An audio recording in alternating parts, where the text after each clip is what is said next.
എല്ലാവർക്കും SB അടുക്കളയിലേക്ക് സ്വാഗതം. ഇന്ന് നമ്മൾ തയ്യാറാക്കാൻ പോകുന്നത് ബീഫും കപ്പയാണ്. അതിന് വേണ്ടി ആദ്യം ബീഫ് വേവിച്ചെടുക്കാം.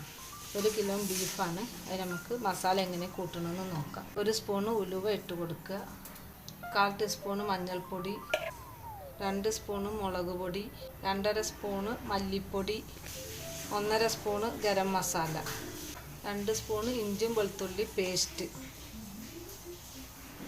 4 പച്ചമുളക് കീറിയിട്ടത്, 2 സവാള അരിഞ്ഞെടുത്തത്,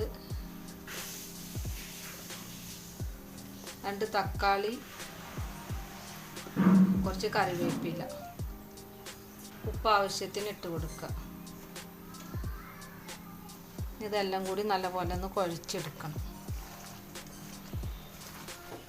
ചെറിയ കുക്കറിൽ ഇട്ടിട്ടൊക്കെ കൂടി കുഴക്കാൻ പറ്റാത്ത കാരണം നമ്മൾ കുക്കർ മാറ്റിയിട്ടുണ്ട്. ഇപ്പോൾ വലിയ കുക്കറിലാണ് ഇട്ടിട്ടുള്ളത്. ഇതുപോലെ നല്ലപോലെ കുഴച്ചെടുക്കണം. നമുക്കൊരു 5 വിസിൽ വരുന്നത് വരെ വേവിച്ചെടുക്കാം. വെള്ളം അധികം കൂട്ടണ്ട. കൈമലത്തെ മസാല ഒക്കെ കളയാൻ വേണ്ടിയിട്ട് കുറച്ച് വെള്ളം എടുത്താൽ മതി.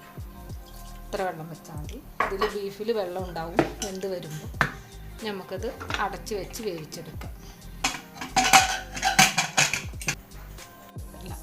കപ്പ നല്ലപോലെ കഴുകി വൃത്തിയാക്കി ഇതുപോലെ ചെറിയ കഷ്ണങ്ങളാക്കിയാണ് അരിഞ്ഞെടുത്തിട്ടുള്ളത്. ആവശ്യത്തിനുള്ള ഉപ്പിട്ട് കുറച്ച് വെള്ളം ഒഴിച്ച് കൊടുത്തിട്ട് ഒന്ന് വേവിച്ചെടുക്കാം. വെള്ളം ഒഴിച്ചിട്ട് ഒന്ന് വേവിച്ചെടുത്താൽ മതി. ഇതൊന്ന് അടച്ച് വെച്ച് വേവിച്ചെടുക്കും. നമ്മുടെ കപ്പയൊക്കെ നല്ലപോലെ വെന്ത് വന്നിട്ടുണ്ട്. വെള്ളമില്ലാതെ വെള്ളമൊക്കെ വറ്റി നല്ല വെന്ത് ഉടഞ്ഞിട്ടുണ്ട്. ഇതിലേക്ക് നമുക്ക് ബീഫ് റെഡിയാക്കിയിട്ട് ചേർത്ത് കൊടുക്കണം. വെളിച്ചെണ്ണ ഒഴിച്ചിട്ടുണ്ട്. അതിലേക്ക് സവാള ഇട്ട് കൊടുക്കുക. കുറച്ച് കറിവേപ്പില കൂടി ഇതിലേക്ക് ഇട്ട് കൊടുക്കുക. നമ്മുടെ ബീഫൊക്കെ ഇപ്പോൾ വെന്തിട്ടുണ്ട്. ഇനി നമുക്ക് കപ്പയിലേക്ക് ചേർത്ത് കൊടുക്കാം. സവാള ഒക്കെ വാടി വന്നിട്ടുണ്ട്. അതിലേക്ക് 1 സ്പൂൺ മുളക് പൊടി ഇട്ട് കൊടുക്കുക, 1 നുള്ള് ഗരം മസാല. നമുക്ക് വേവിച്ച് വെച്ച ബീഫ് അതിലേക്ക് കുറച്ച് ഇട്ട് കൊടുക്കുക. ബീഫ് ഇതിലേക്ക് ഇട്ട് കൊടുക്കുക.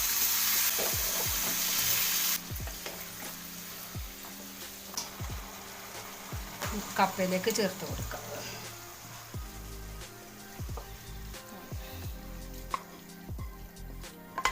കുറച്ച് മല്ലിയില കൂടി ഇട്ട് കൊടുക്കുക. നമ്മുടെ കപ്പയും ബീഫും റെഡി ആവുന്നതിന്